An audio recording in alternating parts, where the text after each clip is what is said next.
With the 2024 World Swiss stage just a few hours away, we're bound to witness some crazy plays as teams fight to advance to the quarterfinals. Well, today we'll be going over the top 10 best plays from the play-in stage of Worlds 2024. And at number 10, it's Rivers Viego running through R7.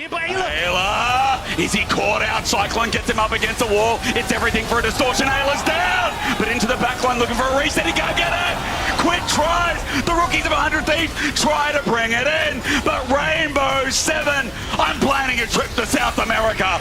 But it's 3-3. River wants to try and go forward, but he can't get in. But someone with a flash on in, looking for the heartbreaker, the playmaker, and no maker at all. Say on the backside, trying and Summit dies in the end. Slice and dice. River with the heartbreaker. He's going to break so many of Latin America. It's a reset. It's a Viego. The flash in is not necessary. He gets a double. Meanwhile, Frescow is creating that top, looking for a dive and Betty here. has flash. They're wrapping around onto Betty. Are they going to go with it? They force the flash. The crashdown doesn't connect. The ultimate is big. They're softening them up, and now JunJia is here. And the flash forward knocks up to the ulti to follow. As we can see it one more time. Yeah, watching here, Betty times his flash very well. MDK is going to want that back because you want one, either the rel or the... Yeah, watch this flash. That was really nice. He lands the key over the wall and then able to follow And then up. kills Lilia. Or at least get something back here as Gam, because otherwise you just spend a lot of time looking. Vista. You're going to look with your eyes, but hit with your hammer, it seems, as Elio's a level down. It's not going to matter until you see that the damage comes through from Vista. The re-engage with the Zenith blade, but Elio is going into Fog of War and into danger. Forrest gets out with the flash, but in the middle, Evie is cooking him alive!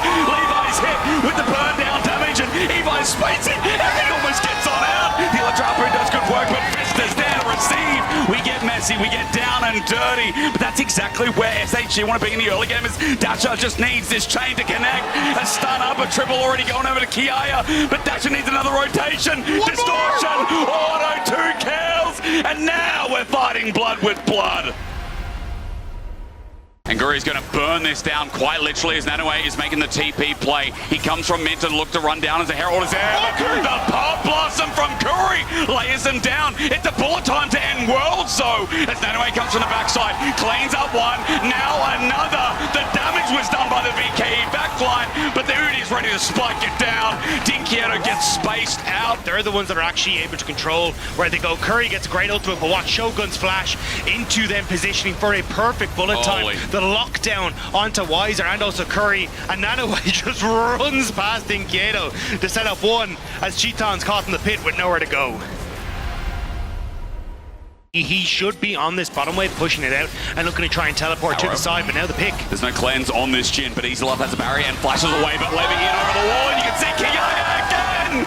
The worlds are split! This man puts a circle around, gets himself a double, flashes out of the way, the re-engage, and now it's all front to back on the season as Gam time is showing on the clock once more. Gam run down through mid, Forrest takes another auto, Kiaya gets the 3rd kill of the fight, Vista's coming up next as Dasha picked apart some of the pieces on the right as we replay how Easy Love started to get picked off. But again, it's support from Levi. He is always shadowing his team. Kiaya even in position to come through here, and yes, Dasher is able to pick off Easy Love just about on the bottom side, but you can still look at, yeah, Elio is now coming to this fight. He's got all the CC to just allow Kiaya and Levi to threaten and run down Forrest and Vista underneath these towers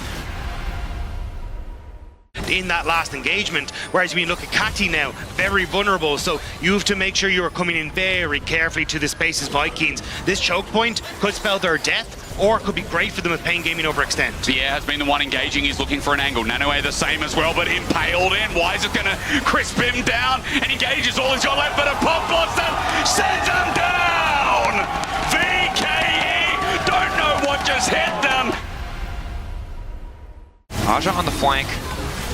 He goes in first, it'll be difficult. Now the ulti getting brought out. JunJia getting lower and lower. Aja waiting off to the side. Visor hoping to find that good ulti angle. Kuri now taken down. Karioka going back in. Woody lower and lower. 2K on the objective. Can they find a way to finish this one off? Karioka knocked out of the fight. Betty stepping up. 1-2 shots trying to find the job. The Hextech Drake taken out and taken down by PSG. Visor and Karioka trying to make it happen. But Maple in the clutch. 1 kill. 2 makes it look easy. 3 overall. The triple. That man in the mid lane. That's what PSG takes advantage of, because Pain really want to steal this Drake. Wukong is able to secure it, and then the end of this fight is just pure chaos. Maple jukes around the outside. Once he lands that E, it's over.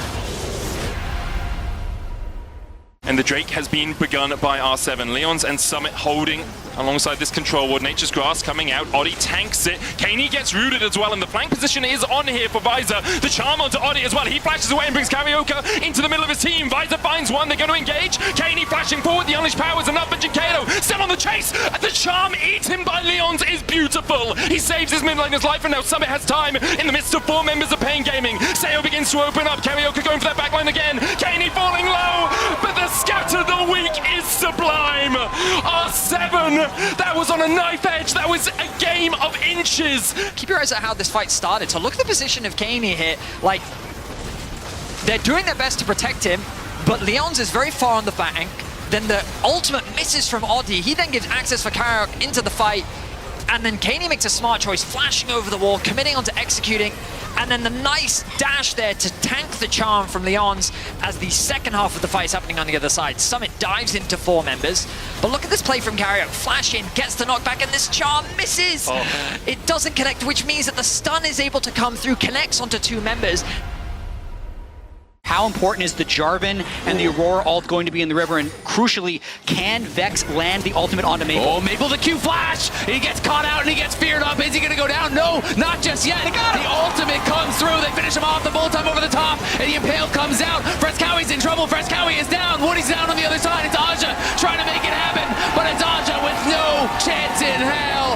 Alvaro with the massive play. It's the Q-Flash finding Maple and deciding the fight. That might be the series winner. Maple trying to get some pre-fight poke Look at in, that. but it's so fast that Alvaro gets that CC. It's chained with the Vex CC, and then Oyoya comes in over the top. And then, yeah, at that point, even though there's been a lot of cooldowns, it is a 4v5, and Aja is only starting to do damage now when the fight is basically decided. Yeah. So not only could they burn everything on the Blanc, there wasn't 2 carries returning fire at the end of that. And now they're on Baron with no smite. They could finish or they could peel early. Betty's ult is going to be big here, but Kuri has ult as well. Can just throw it in. Jinkato poking. Objective low, but there's no smite. Kirk doesn't have smite. Oh, jeez. This is... Oh, no. Not like this. Not like this, Pain Gaming. Oh, my goodness. Don't do your namesake justice. Brazil does better than you games. Coming in. Jinkato going to get over the wall. Can you run to the Baron? Baron getting lower. Doesn't matter. Betty, take it out. PNG. The smite just in time. Coming out, but Cheeton is clutch. It might have been messy, but when it matters, he stands up. This 15-second staring match with Baron at 1600 and no smite was crazy. Yone can't even get out the back of the pit. Sejuani seems like he's gonna die. Yone sacrifices his life for it, but then the smite actually comes up as the next Baron auto literally would have killed the Sejuani, and then Titan, just absolute beast mode at the end of that fight. I've had half a clue what's been going on half the time. As R7 look for their final touch onto Toma. Oh my god! What? Shut down! 3 inhibitors. R7 now with a wave. Dagger then it's a triple. Quadruple. The LLA breaking history, breaking heads, and breaking North America's hearts. Making history here and winning a best of 3 is only the beginning. What the hell did we just witness?